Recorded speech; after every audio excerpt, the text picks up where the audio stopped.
آپ کا ایک واقعہ ملکہ بلقیس کے ساتھ پیش آیا۔ سورہ نمل آیت 20 تا 25 میں ہے۔ آپ نے پرندوں کی دیکھ بھال کی اور فرمانے لگے، کیا بات ہے کہ ہدہد نظر نہیں آ رہا؟ کیا وہ واقعی غیر حاضر ہے؟ یقیناً میں اسے سخت سزا دوں گا یا اسے ذبح کر ڈالوں گا، یا وہ میرے سامنے کوئی معقول وجہ بیان کرے۔ کچھ زیادہ دیر نہ گزری تھی کہ اس نے آ کر کہا، میں ایک ایسی خبر لایا ہوں کہ آپ کو اس کی خبر ہی نہیں، اور میں سبا کی ایک سچی خبر آپ کے پاس لایا ہوں۔ میں نے دیکھا ہے کہ ان کی بادشاہ ایک عورت ہے جسے ہر قسم کی چیز سے کچھ نہ کچھ دیا گیا ہے، اور اس کا تخت بھی بڑا عظیم ہے۔ میں نے اسے اور اس کی قوم کو اللہ تعالیٰ کو چھوڑ کر سورج کو سجدہ کرتے ہوئے پایا ہے۔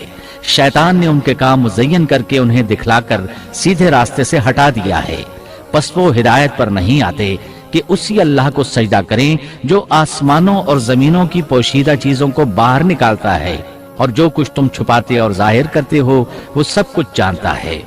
ہدہد نے اللہ تعالیٰ کی یہ صفت اس لیے بیان کی کہ یہ اپنی حس کے ذریعے زمین میں پانی والے حصے کا پتہ چلا لیتا ہے۔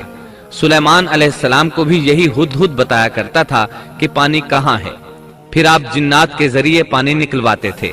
یہ اطلاع سن کر سلیمان علیہ السلام حیران ہوئے۔ آپ نے ہدہد سے کہا، ہم ابھی تمہاری بات کی تصدیق کر لیتے ہیں۔ سورہ نمل آیت 27 اور 28 میں ہے۔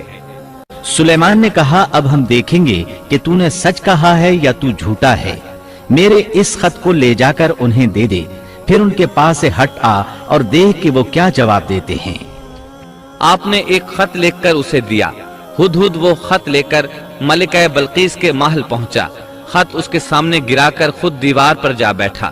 خط دیکھ کر ملکہ بلقیس نے کہا، وہ کہنے لگی، اے سردارو، میری طرف ایک باوقت خط ڈالا گیا ہے جو سلیمان کی طرف سے ہے، اور جو بخشش کرنے والے مہربان اللہ کے نام سے شروع ہے، یہ کہ تم میرے سامنے سرکشی نہ کرو اور مسلمان بن کر میرے پاس آ جاؤ۔ اس نے کہا، اے میرے سردارو، تم میرے اس معاملے میں مجھے مشورہ دو۔ میں کسی امر کا قطعی فیصلہ جب تک تمہاری موجودگی اور رائے نہ ہو نہیں کیا کرتی۔ ان سب نے جواب دیا کہ ہم طاقت اور قوت والے، سخت لڑنے بھیڑنے والے ہیں، آگے آپ کو اختیار ہے، آپ خود ہی سوچ لیجئے کہ ہمیں آپ کیا کچھ حکم فرماتی ہیں۔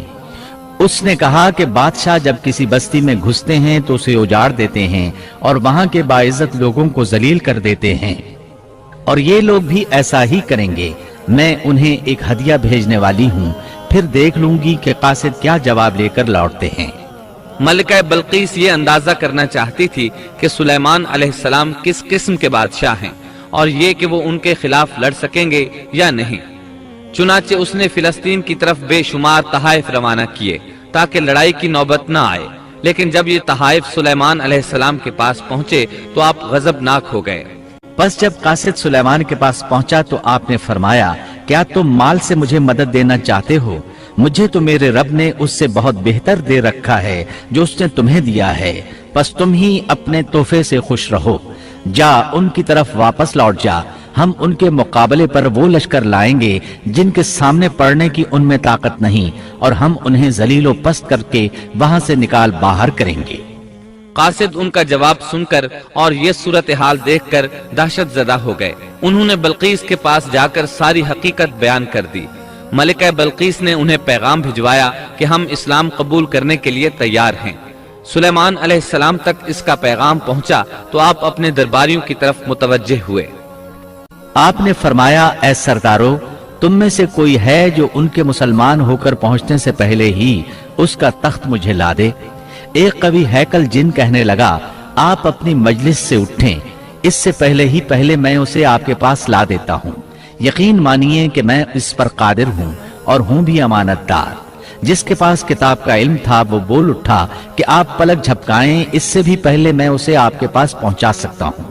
جب آپ نے اسے اپنے پاس موجود پایا تو فرمانے لگے، یہی میرے رب کا فضل ہے تاکہ وہ مجھے آزمائے کہ میں شکر گزاری کرتا ہوں یا ناشکری۔